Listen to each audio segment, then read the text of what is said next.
kita memang miss pemimpin yang bersih, yang pro rakyat, dan kita hate pemimpin yang korup dan mementingkan perutnya sendiri. Nah, untuk Indonesia baru, kita perlu pemimpin-pemimpin yang tangguh, yang seperti ini bukan ya? Engkau gembira, malam cemerlang, bagaikan bintang timur senang mengembang, dan jemu-jemu mata memandang. Aku namakan dikau Juwita Malam,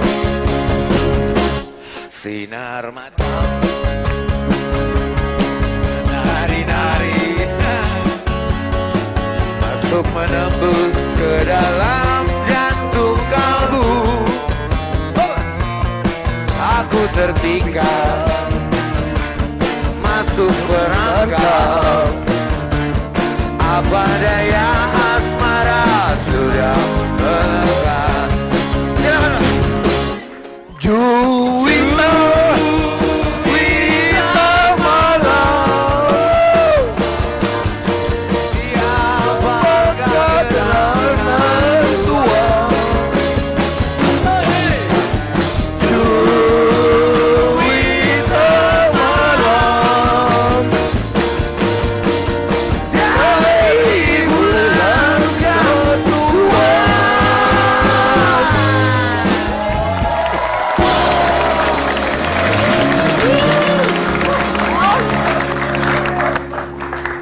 Basuki Cahayapurnama.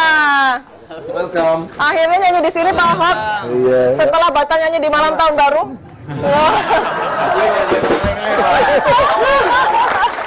Nyanyi sama Seleng lebih top dong. Iya dong Pak. Iya. Walaupun fales diterima. Iya. Memang bagi-bagi tugasnya gitu Pak. Pak Ahok yang mimpin Jakarta, Seleng yang nyanyi Pak. Kita langsung lihat ya gaya Pak Ahok memimpin ibu kota. Kami terima miskin dan mati. Lo gak usah ngajarin gua soal kemanusiaan. Kalau Bapak mau demokrasi, saya bikinkan gratis. Lu mau panggil dewa turun, Tuhan turun, gua sikat lu. Paham nggak Pak? Tanda tangan. Kita kan bikin pasar. Tantang dia. Ini ada rekaman TV, jangan di YouTube aja, semua orang lihat. Gak ada urusan. Anda mau keras, keras Pak. Kan malam kan, saya suka itu. Jawab aja, biar semua orang lihat perdebatan kita. Ini kondisi yang saya hadapi.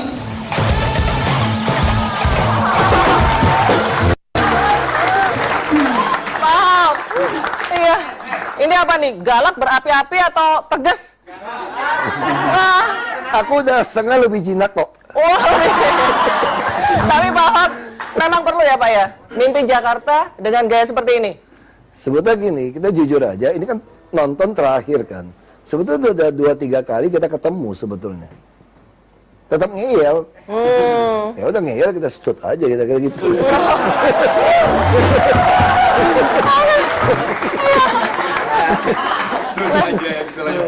Distut itu apa istilahnya Bruce Lee kalau nggak salah ya?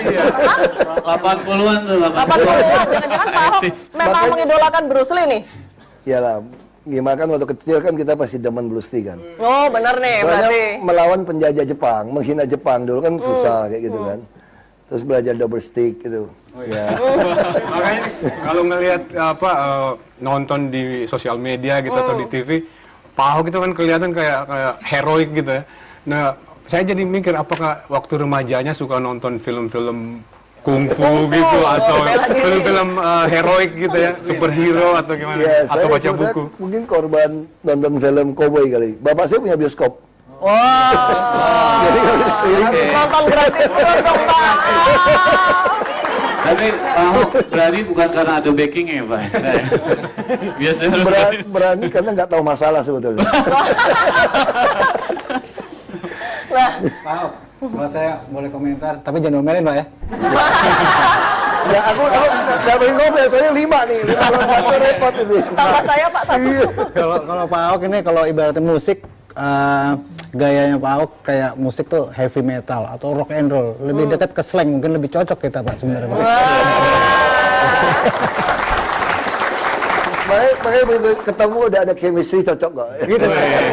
Baru depan kita main ini bareng Pak. Oh. Tapi masih latihan dulu supaya nggak fales. Pak Ahok tadi ya gaya tegas seperti itu ya untuk memimpin ibu kota meskipun itu pertemuan katanya kedua ketiga. Nggak ada ancaman Pak? Nggak takut dibunuh gitu? Ya kan kalau ditakdirkan mati pasti mati juga kan. Kita takut juga nggak tambah nggak mati kan. Kalau itu ngapain takut, pasrah-pasrah aja. Wah. Berarti kalau benar nggak apa-apa ya. Tinggal kita ngukur dia lebih takut apa kita lebih takut kan. Adu nyali. Kayak orang ngaduk, naik motor ngaduk kambing itu loh. Kayak takut kan dia ngelak gitu. Pak Ahok mau nanya. Pak, kesulitannya apa pas jadi wagub DKI? Sebetulnya saya bilang kesulitan di DKI itu cuma dua. Gubernurnya kan nggak pernah di kantor tuh, berarti kan kayaknya standby mulu di kantor. Nggak juga, itu kan yang bagi-bagi tugas. Oke. Jadi Pak Gubernur justru saya senang kalau bilang kesulitan nggak ada, karena Pak Gubernur semua tugas dikasih kita bisa putuskan, dan setiap yang saya putuskan saya buat notulen, jadi beliau tahu. Jadi kalau setiap rapat itu nggak ada saya tunggu Pak Gubernur nggak, karena saya udah tahu kan, karena kata Pak Gubernur kalau tujuannya sama nggak mungkin berantem, bagi kerja kok. Kesulitan cuma dua sebetulnya kalau yang di DKI gitu ya. Kamu mau terima duit apa enggak? Godaan duitnya gede, duitnya gede banget. Itu pasti deh. Itu kan gede banget kan. Maksudnya Anda kira-kira kesulitannya Anda berani atasi nggak? Karena kalau nggak terima dia tersinggung kan bisa kan. Terus yang kedua, Anda takut mati nggak? Karena setiap keputusan Anda akan menyenggol haknya oknum konglomerat sampai ke oknum melarat itu. DKI kan kepentingan banyak. Ya sama kayak kita gusur rumah gitu kan, kita tanya sama staf kita. Ya hasilnya gimana? Dia bilang gini Pak, 200 orang caci maki Bapak di lapangan. Kayak gitu kan, kita tanya yang tidak banjir setelah itu berapa orang? Dia bilang 6 juta. Ya udahlah 6 juta dicaci maki 200. 6 juta sih belum tentu muji kita juga. Apa tadi Pak Ahok nyebut-nyebut berani gitu, dan tadi bilang jangan terima uang. Apa itu value leadership yang selama ini diakan Pak Ahok? Saya kira itu yang kita komitmen. Makanya dari dulu saya berpolitik, saya kampanye. Orang punya handphone saya nih, minta 5.000 saja pasti saya tolak. Saya nggak mau kasih. Saya bilang tidak pilih kamu ya nggak usah pilih, emang gue pikirin. Jadi kalau dia ada kesulitan, kalau ijazahnya nyangkut apa kita harus bantu. Nah itu yang saya pikir. Kalau kita tidak seperti itu, kita bisa kerja dengan enak, tidak ada lagi orang partai datang minta duit. Kita untuk apa cari duit? Jadi nggak pernah terima uang dan nggak pernah ngasih uang juga ya Pak ya? Kecuali dia sakit yang sangat dibutuhkan gitu ya, atau ijazahnya nyangkut ya kita bantu. Tapi kalau 5.000 nggak mau kasih. Ya itu ada pepatah filsafat di Tiongkok itu gitu istilahnya. Apa Pak? Kamu nggak perlu takut segala jenis pejabat. Kamu harus takut kepada yang tidak mau terima uang Anda. Ya kita balik aja. Oke. Ini gayanya Pak Ahok ini kan khas ya, berani, nggak mau terima uang dan segala macam. Apakah disukai atau disebelin? Kita lihat testimonialnya. Ahok itu barang langka, pintar, jujur, dan pemberani. Saya garis bawahi ya, pemberani itu amat sangat jarang. Tanah Abang tidak akan bisa rapi seperti sekarang kalau hanya mengandalkan pemimpin yang pintar dan jujur. Perlu pemimpin yang berani. Oleh karenanya saya sangat respect pada Ahok. Dan kalau ditanya siapa orang yang paling ingin saya temui di dunia ini, jawabannya bukan Lionel Messi atau Bill Gates, apalagi Obama, tapi Ahok. Ahok, ini itu kayak saudara aku tuh yang diwawancara. Ini namanya Maulana Syuhada, kandidat doktor di Lancaster University di Inggris. Wah, ini barusan testimonialnya dikirim lewat Facebook. Ini kan calon dokter kan. Dia nggak tahu Tanah Abang bukan aku berani sebetulnya tuh nggak. Kenapa aku Pak? nggak tahu masalahnya gitu bahaya. Kalau tahu begitu menyeramkan juga mungkin aku juga nggak bergerak gitu. Tapi baru sekali ada pemimpin galak, biasanya kan kita sebel ya kalau ada pemimpin galak. Tapi kalau ngeliat Pak Ahok galak kita malah demen, tau nggak? Orang-orang yang apa namanya, yang gampang terima suap apa segala macam, itu sebenarnya bagus juga. Kenapa? Ya bagus cepat-cepat digeser lah gitu. Oke lah, oke kita lanjut. di segmen berikutnya masih dengan Pak Ahok, tetap di Indonesia Baru. Kebebasan yang kamu dapatkan bukan jadi kamu boleh sembarangan. Kamu sudah berjanji, jangan ingkari janji. Mending jangan berjanji. Kota batik di Pekalongan, bukan Jogja, bukan Solo. Gadis cantik jadi pujaan. Jangan bejat, jangan bodoh. Negeri kaya di tanah Papua, bukan Palembang, bukan Jakarta. Ekonomi maju bersama. Jangan timbang, oh tidak beradab.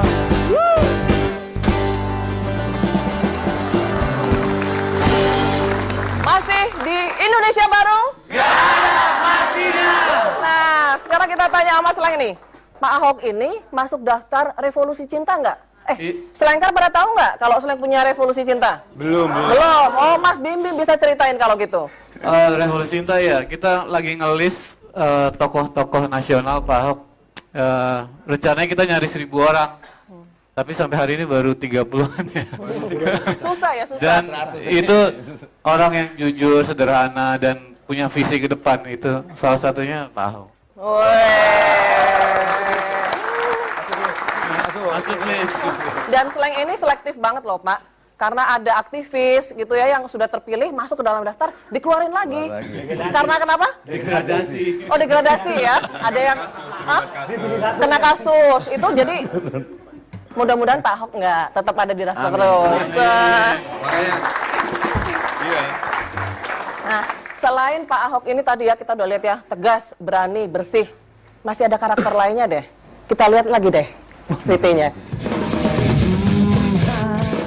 Saya bilang rakyat butuh kita. Aduh, bukan minyak babi kayak kita, apa yang dibutuhin Pak? Saya bilang. Kalau saya kamu nggak bebas, kamu percaya sama saya.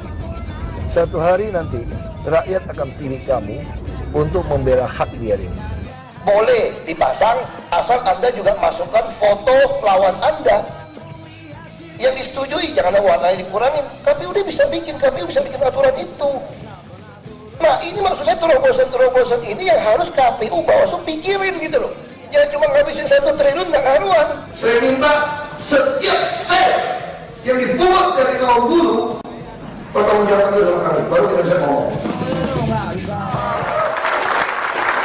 Iya. Saya kayak hampir semua Jadi nonton itu ya. liputan-liputan. Kelihatan ya. Legendaris. YouTuber. Kelihatan banget tadi ya. Hitungannya detail banget gitu. Ini dari dulu Pak, karena Bapak pernah jadi pengusaha atau karena dari sononya gitu? Iya, sebetulnya saya mungkin masuk ke politik dalam kemarahan mungkin gitu ya. Saya sebetulnya bukan orang yang suka politik. Saya pun nggak pernah ikut pramuka, apalagi AMPI, KNPI gitu ya. Nah, jadi bapak saya itu, saya sempat frustrasi mau pindah ke Kanada dulu. Karena pabrik saya tutup, berantem sama pejabat. Nah, waktu itu saya pikir saya mau gebukin aja nih, kurang ngajar gitu. Habis dia pikir gini kan, dia pikir kamu bangun pabrik $1 juta, nasib pabrik kamu pasti tangan saya gitu kan. Dia bilang saya bisa tutup atau tidak pabrikmu. Saya bilang enak aja pabrik saya tutup, itu urusan saya kan. Maksudnya saya mau gebukin aja terus ditangkap nggak jadi, nggak dapat kan. Nggak dapat terus pabrik kan tutup. Waktu pulang saya permisi bapak saya, Pak kayaknya nggak cocok nih di Indonesia gitu loh. Saya di tahun kerja di Kanada, ya udahlah saya pergi ke Kanada deh, tahun 95 itu. Ya bapak saya bilang jangan, rakyat butuh kamu di sini. Kayak saya bilang tadi, butuh apa Pak? Bukan minyak babi kayak kita gitu kan. Terus bapak saya marah, udah marah singkatnya ya. Lalu bapak saya meninggal tahun 97. Nah saya udah mulai ketemu, saya punya kesulitan sekarang. Hampir semua orang datang ke rumah, seperti zaman bapak saya itu, karena sakit, nggak mampu berobat, di ICU, sekolah nggak bisa, kuliah setengah mati kirim duit, rumah mau roboh. Nah saya nggak bisa bantu.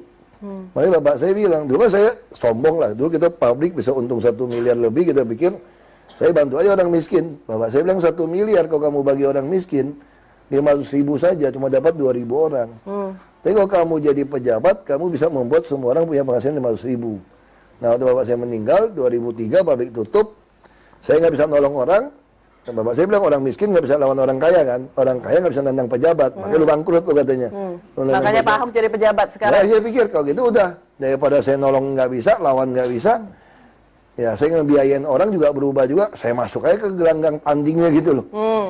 Ya udah, akhirnya ya kecemplung sampai hari ini deh kisahnya itu. Tapi Pak Ahok ya. Pak Ahok kan suka bikin terobosan buat rakyat juga nih sementara ini. Jadi kira-kira seberapa efektif lelang jabatan yang pernah dibikin itu? Lelang jabatan lumayan, karena kita pilih yang terjelek dari yang jelek masalahnya kan. Nah, kalau kita lihat nih lelang jabatan kelurahan camat, dulu dites hanya 20% yang baik. Nah, saya ada lelang, ya 80% kan nggak mungkin kita buang juga kan.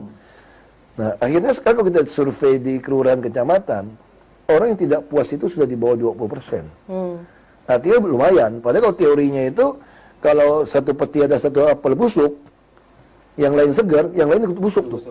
Nah, logika kalau 20% yang baik, pasti 80% akan bagus. Ternyata ini enggak. Kenapa? Ini teorinya gini, kalau kepalanya lurus, bawahnya nggak berani nggak lurus.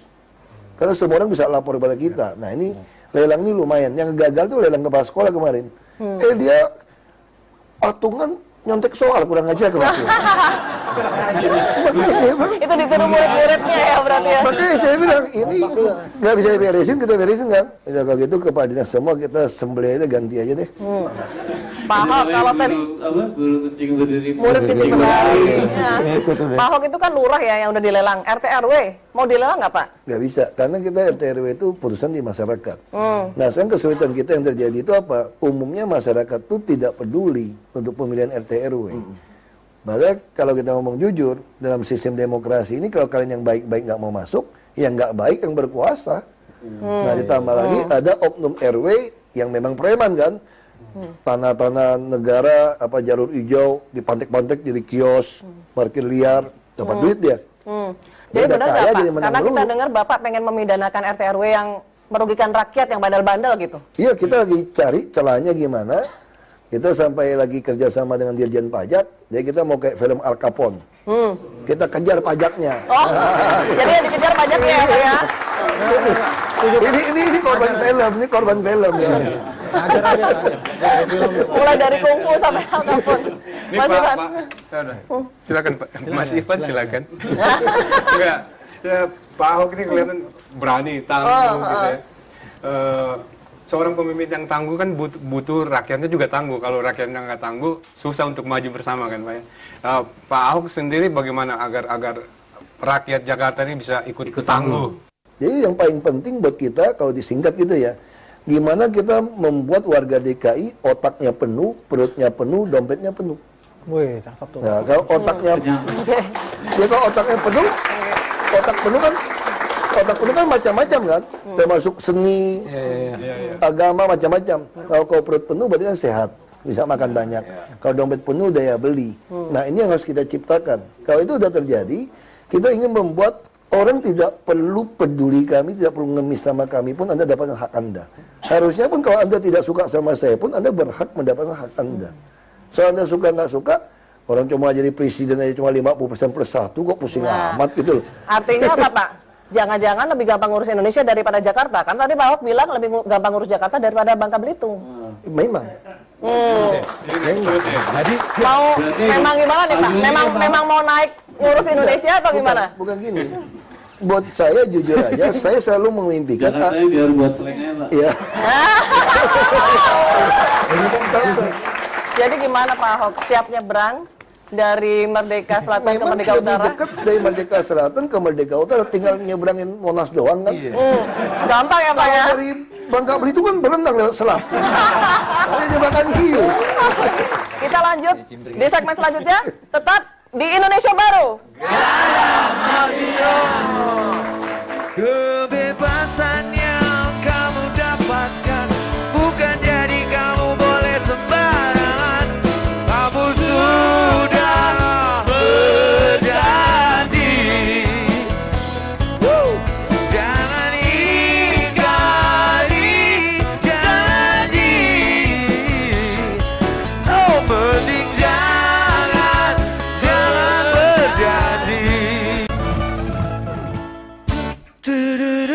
dudum, dudum, dudum, dudum. Memang kantongku memang kering, jangan menghina. Yang penting aku bukannya maling. Memang jaketku memang kotor, jangan menuduh. Yang penting bukan koruptor. Aku memang aku bukan kalian, tapi ku tak malu karena ku tak pernah menghina orang. Merampok orang.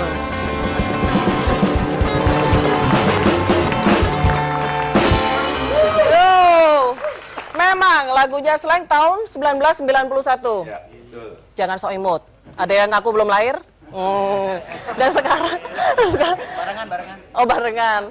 Sekarang 23 tahun kemudian ya. Memang Indonesia masih mencari pemimpin yang nggak merampok warganya, yang nggak koruptor, yang nggak maling. Iya. Nah, Ibu Wali Kota Surabaya kayaknya masuk nih. Masuk apa tuh?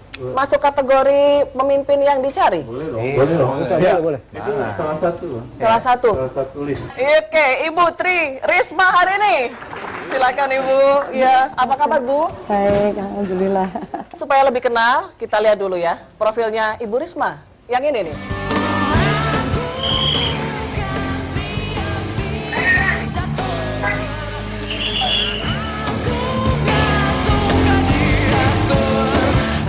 Soalnya apa? Anak-anak kita membutuhkan makan atau sekolah. Orang yang sakit, banyak orang yang menderita karena yang kita kerjakan.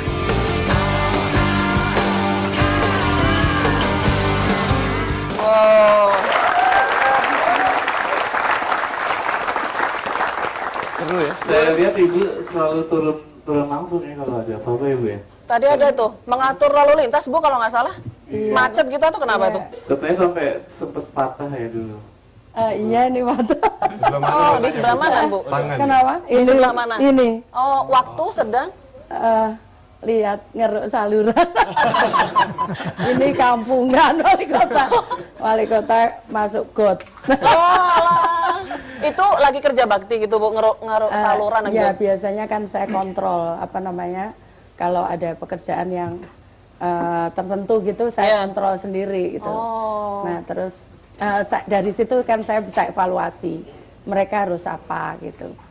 Nah Termasuk termasuk tadi tangan Bu yang pasti kalau Kenapa? habis dari got harus cuci tangan. itu malu. Tapi ya. Semua Enggak apa-apa ya kayak apa aja boleh. Ayo Bu, bagus Bu, wali kota masuk got untuk lihat langsung gitu kan. Daripada yang di sebelah sana tuh banyak wali kota yang masuk bui Bu.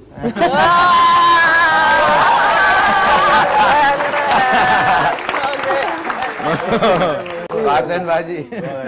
Bu Risma tadi kan mengatur lalu lintas ya, masuk got. Terus kita pernah lihat juga nih, Ibu malah mengomandoi pasukan pemadam kebakaran. Lagi ada kebakaran di Surabaya. Ini sebenarnya apa sih Bu yang lagi ingin disampaikan, ingin memberikan teladan atau nggak percaya sama petugasnya atau kenapa nih Bu? Enggak, sebetulnya kadang begini Mbak, kayak saya gitu kan. Saya kan yang bisa menilai kan orang lain. Saya tidak berhak dan tidak bisa menilai apa yang saya lakukan, gitu kan.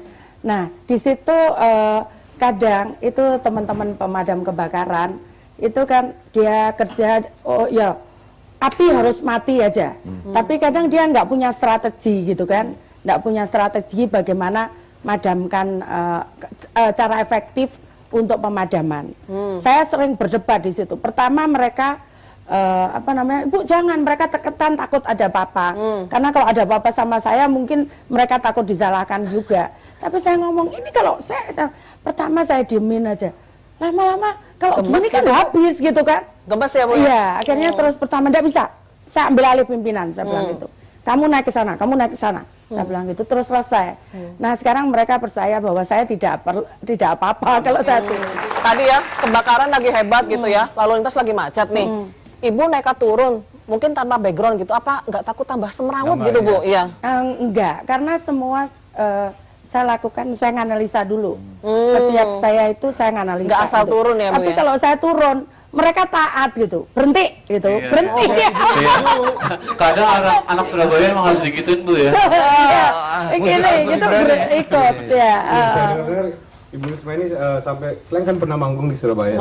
Jadi pada setelah manggung penontonnya bubarannya itu sama Bu Risma disediain truk ya Bu ya. Iya. Untuk Jadi biasanya kalau ada konser, mereka kan biasanya anak dari luar kota banyak datang. Iya. Nah, saya butuh percepatan dia untuk segera dia keluar, karena kalau enggak dia nyetop kendaraan, macam-macam kan bisa ganggu lalu lintas. Jadi saya mesti standby-kan truk. Dan itu saya komando sendiri. Di sana ada sekian anak. Kalau gitu kan saya muter pakai mobil saya. Gitu. harus tahu tuh. Saya pribadi baru tahu nih Bu, ini masih ngatur dulu nih Bu ya. Berarti Ibu sampai ngitungin dah kira-kira berapa penontonnya dan segala macam. Jadi kalau saya jalan ketemu, oh di sini ada sekian anak kayak gitu. Tolong kirim truk gitu. Kalau segini cuma sedikit cukup pick up gitu, cukup apa? Oh, itu pakai kirim pakai Bu ini. Risma nggak kapok kan kalau misalnya Slank datang lagi? Enggak. Besok-besok. Kalau anak-anak seneng, aku juga ikut seneng. Amin. bagaimana menurut Ibu dengan pembangunan karakter manusianya, pembangunan SDM-nya gitu ya? Itu yang selalu sebetulnya saya selalu kemarin barusan saya diwawancarai, orang kan lihatnya semua yang saya tampilkan fisik. Justru saya sekarang mulai start, meskipun saya seorang teknik, saya justru konsen di sumber daya manusianya.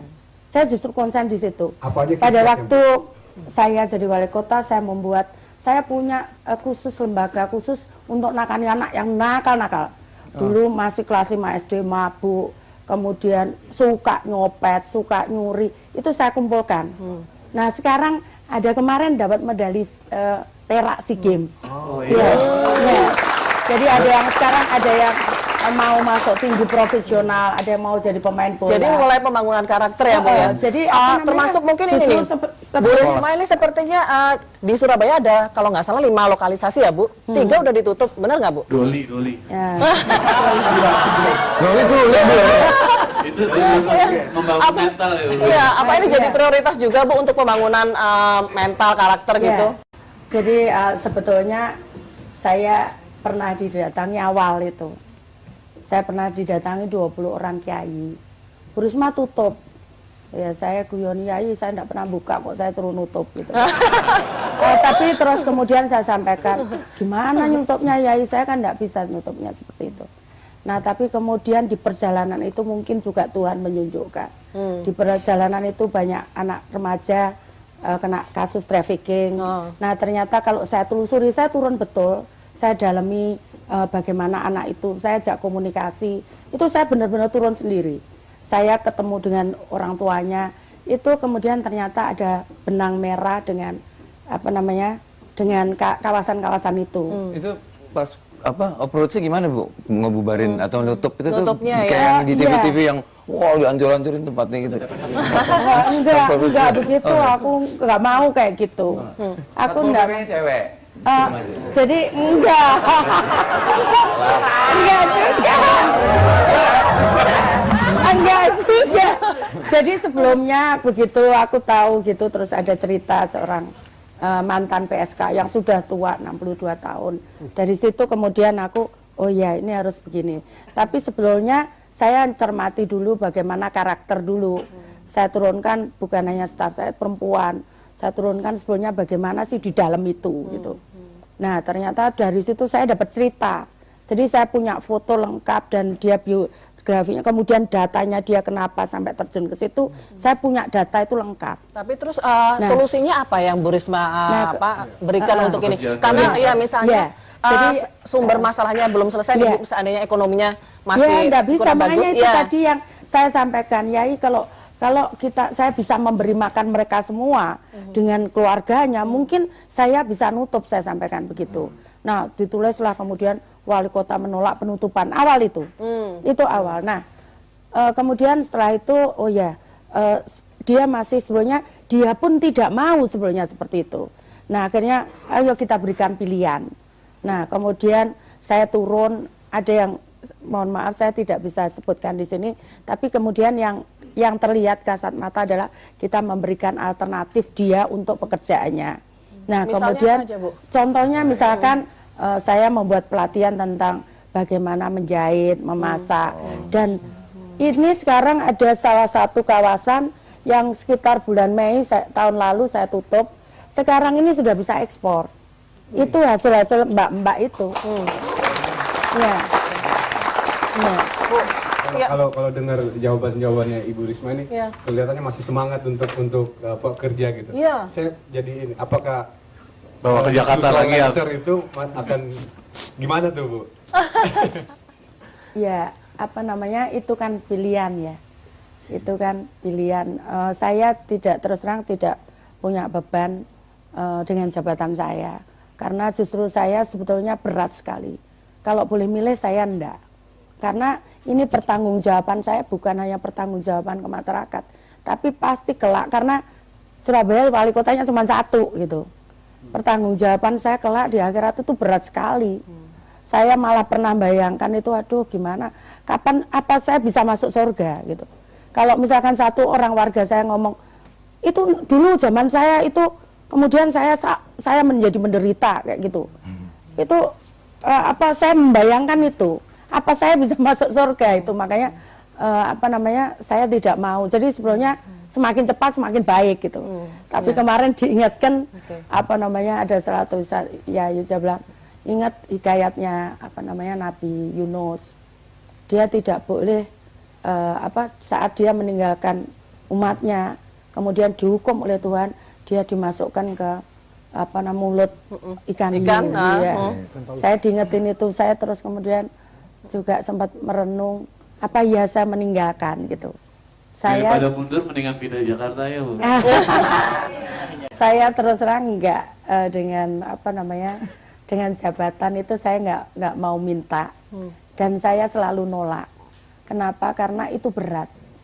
Itu berat sekali. Berat sekali.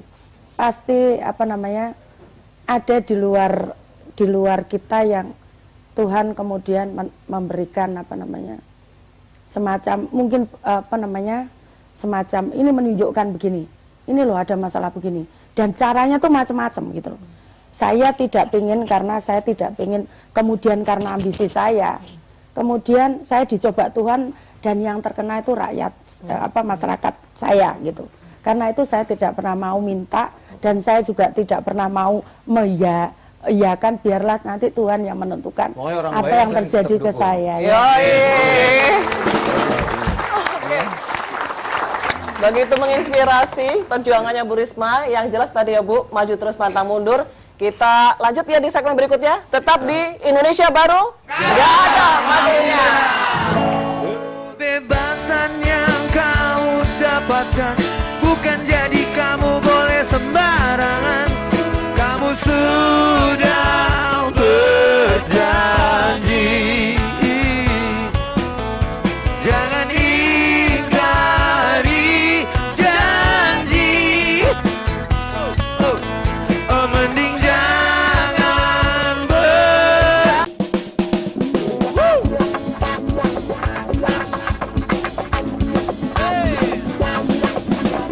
maju terus pantang mundur. Langkah ke depan jangan ke belakang. Maju terus pantang mundur untuk kebenaran. Walau banyak yang coba jika kita, jangan pernah gentar. Walau orang coba gagalkan kita, kita tetap mengadu. Terus mundur. Hoi! Oke. Kita kembali di Indonesia Baru. Gak ada matinya. Nah, dua bupati yang ini jurus tandur juga, maju terus pantang mundur. Satu dari Banyuwangi, satu dari Wakatobi. Inilah Abdullah Aswar Anas dan Hugua. Tapi saya mau bagi udang Banyuwangi dulu saya.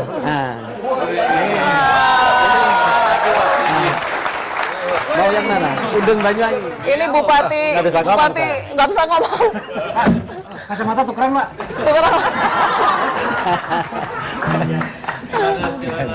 Pak Hugua nih datang-datang pakai snorkel, emang hobi diving atau gimana? Iya. Ya, pastilah. Kalau Pasti. sudah pegang ini pasti. Sama yang ini dong, Pak. Jadi kapan nih Pak kita? Ya, Gua langsung todong aja, jadi kapan Pak? April kah ya? April ya? Iya. Kalau gitu kita lihat dulu lah sepak terjangnya, ya.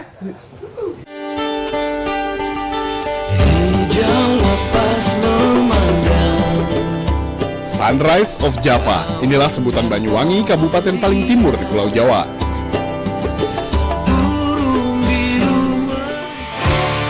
Menjabat Bupati sejak 2010, Abdullah Azwar Anas menjadikan Banyuwangi sebagai destinasi wisata utama di Pulau Jawa.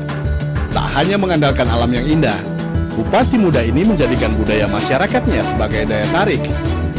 Banyuwangi kini juga dijuluki kota teknologi setelah diresmikan menjadi kota digital society pertama di Indonesia. 10.000 titik wifi ada di kota ini. Beragam usaha untuk membangun Banyuwangi dilakukan Abdullah Azwar Anas, menjadikan Banyuwangi yang dulu terpinggirkan dan dikenal sebagai kota santet, menjadi Banyuwangi yang cantik dan menarik banyak wisatawan. Yang ini, Hugua, Bupati Wakatobi, Sulawesi Tenggara. Menjabat sejak 2006, Hugua berhasil mengembangkan Wakatobi yang dulu terisolasi menjadi Wakatobi dengan sejumlah prestasi. Mengandalkan sektor wisata di bidang kelautan, Wakatobi kini dikunjungi 20.000 wisatawan setiap tahunnya. Tak hanya mengenjot wisata, ekonomi, pengentasan kemiskinan, dan konservasi lingkungan menjadi perhatian. Dengan cerdas dan cekatan, Hugua memanfaatkan kemampuan pribadi, potensi alam, dan kemampuan sumber daya manusia untuk kemajuan Wakatobi. Dua-duanya ini kayaknya menggali potensi wisata daerah masing-masing, ya kan? Satunya pariwisata yang kreatif, satunya dengan alam ya, dan diving tadi. Seperti apa sih perjuangannya nih? Ya saya kira kalau setiap daerah ini kan punya problemnya masing-masing. Nah, Banyuwangi itu jauh di ujung, dari Surabaya jauh, dari mana-mana jauh. Maka pertama kali yang harus kita selesaikan adalah konektivitas. Dalam hari ini adalah bandara. Maka program 100 hari saya menjabat adalah Bandara Banyuwangi harus beroperasi. Nah, makanya kemarin selain mau melintas di sana karena sudah ada pesawat.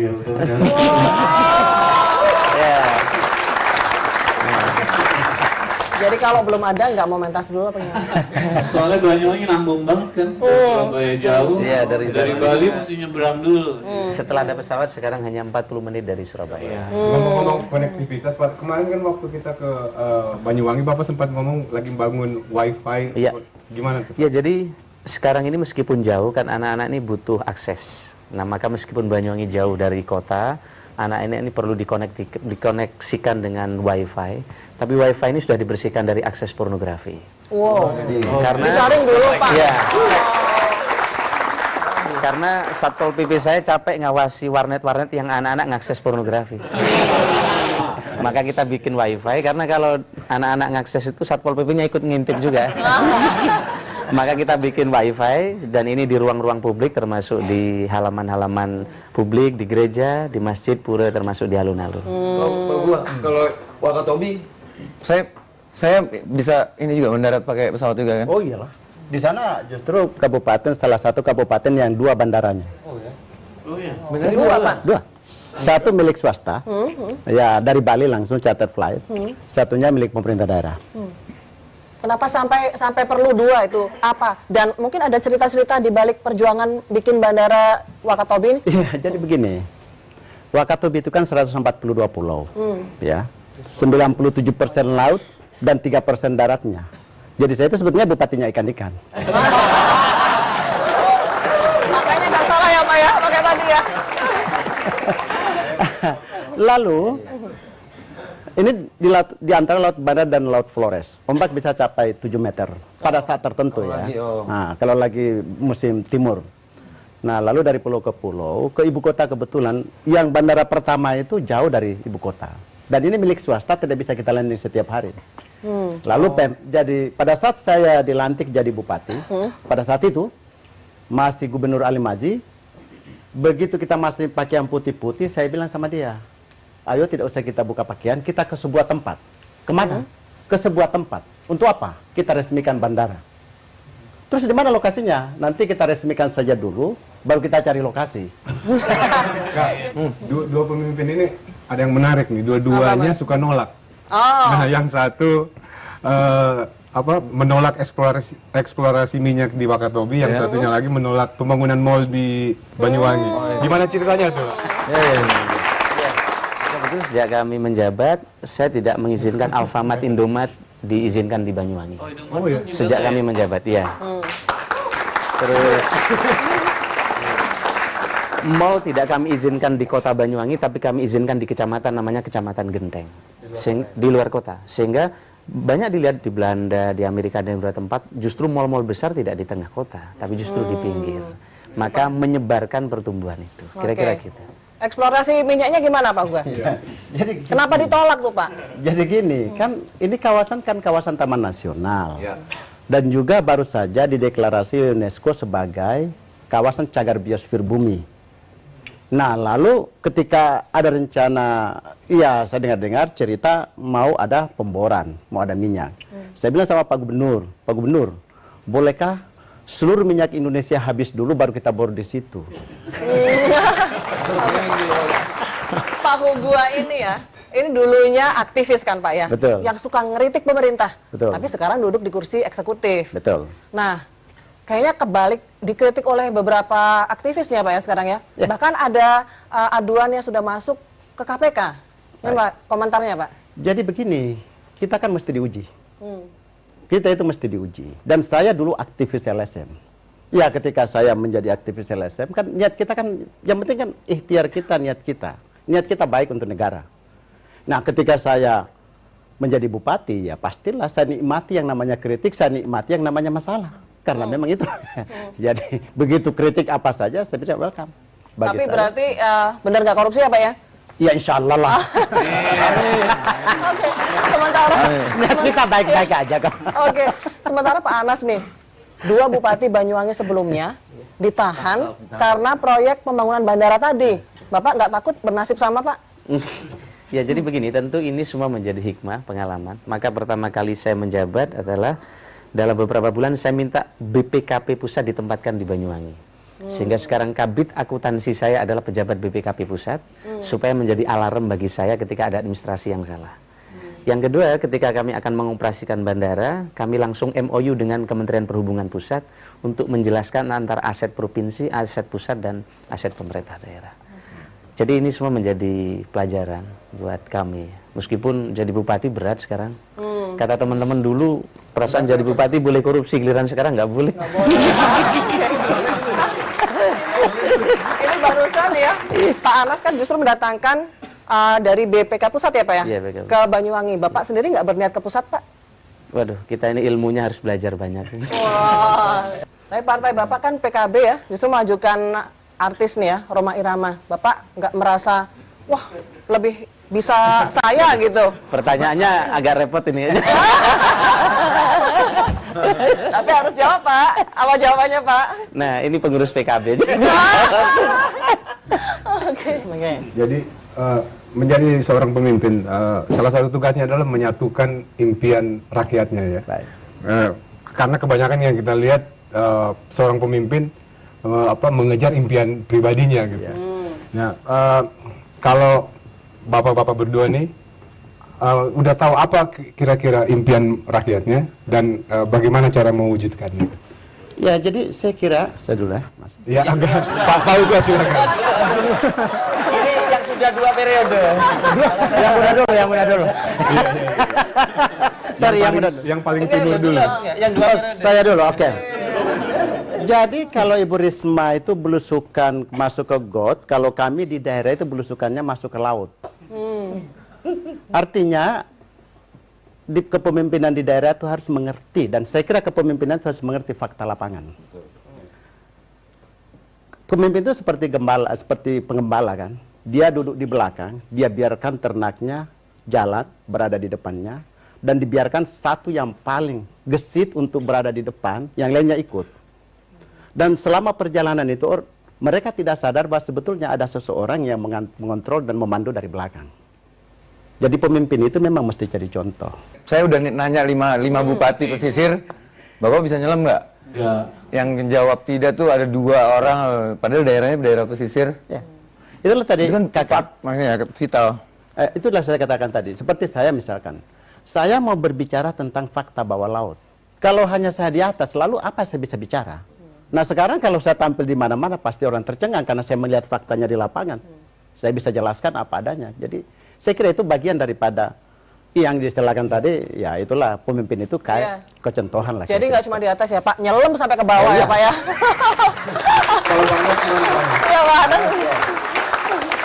Karena daerah saya ini luas, maka setiap tahun kami menyewa salah satu lembaga konsultan untuk mengukur kepuasan masyarakat dan keinginan masyarakat. Ternyata keinginan masyarakat setidaknya ada 5.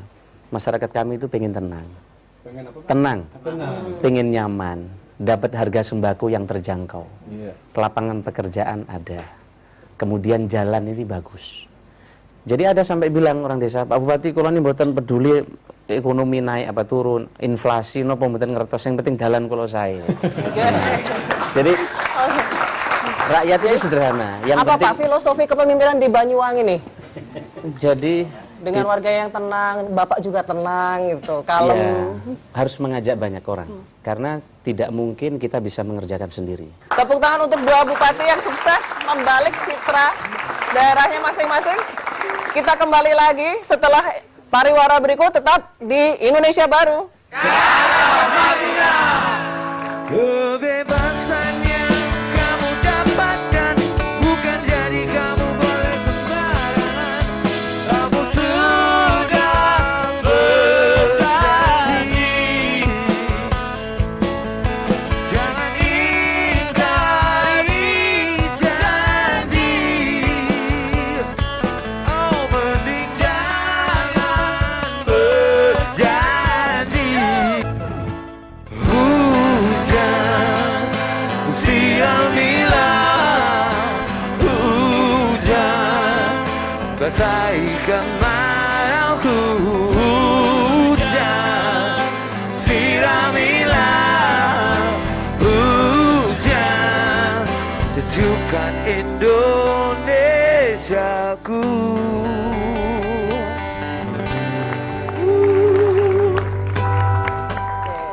Masih di Indonesia Baru.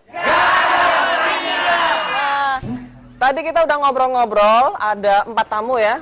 Nah, sekarang kita ke Slang nih. Apa ya nilai-nilai kepemimpinan, leadership yang kita dapat dari tokoh-tokoh kita tadi yang diperlukan oleh Indonesia yang baru? Cuek. Cuek. Cuek. Oh. Maksudnya melakukan sesuatu nggak harus rel di relnya, kadang bisa belok kiri.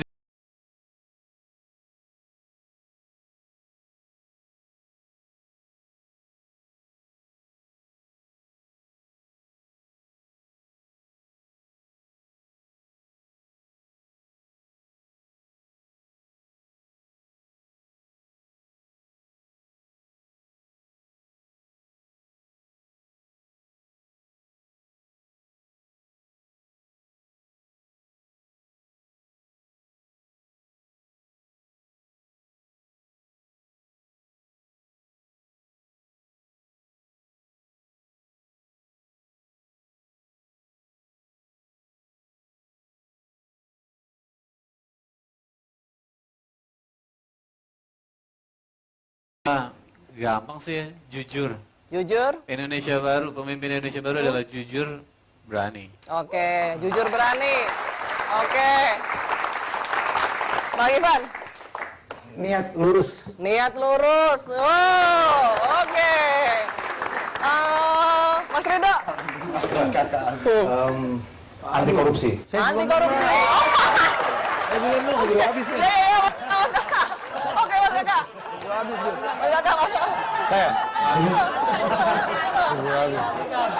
Saya nih ya, sepotongnya Bu Risma, sepotongnya Ahok, sepotongnya Jokowi, apa dong? sepotongnya Hugua. Jadiin satu, jadiin manusia yang care sama alam, tegas, keibuan. Banyak banget. Banyak banget. Gak apa-apa kan? Katanya Katanya bebas, ini kan Indonesia baru. Indonesia baru kok banyak peraturan sih. Kasihan nih yang terakhir nih. Ayo, Mas Andi, masih ada nggak? Yang mana? Oh. Gua setuju Dua aja. dengan semuanya. Dan seperti tadi yang pertanyaan gua bahwa pemimpin yang bisa mampu menyatukan impian rakyatnya dan mewujudkannya. Oke. Gimana? Slanger setuju semua ya? Oke lah. Kalau gitu, sampai jumpa di episode selanjutnya Indonesia Baru.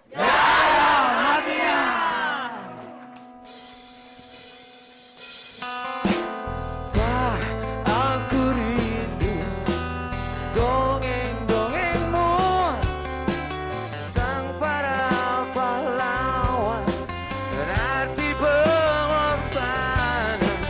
Ma, aku haus dengan doa-doamu tentang kisah kenabian dan ajaran kebaikan. Kemana mereka pergi? Apa mereka telah mati? Hatiku teriris tapi tetap berdiri di atas ini. Because things must go on.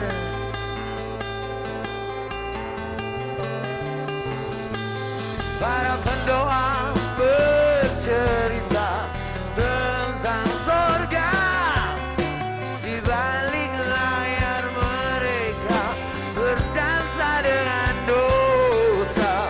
Para politisi berjanji soal keadilan di bawah panggung mereka bertumbuh dengan setan. Apa yang telah terjadi? Aku gak bisa mengerti. Air mata tangis tapi tetap bernyanyi di atas ini. Yeah, because semua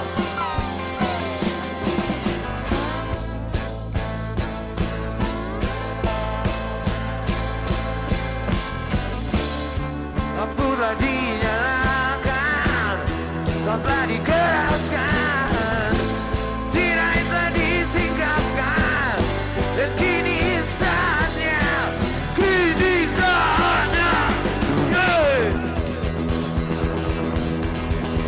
Indonesia baru, Indonesia baru, Indonesia baru. Gak ada matinya. Indonesia baru, Indonesia baru, Indonesia baru.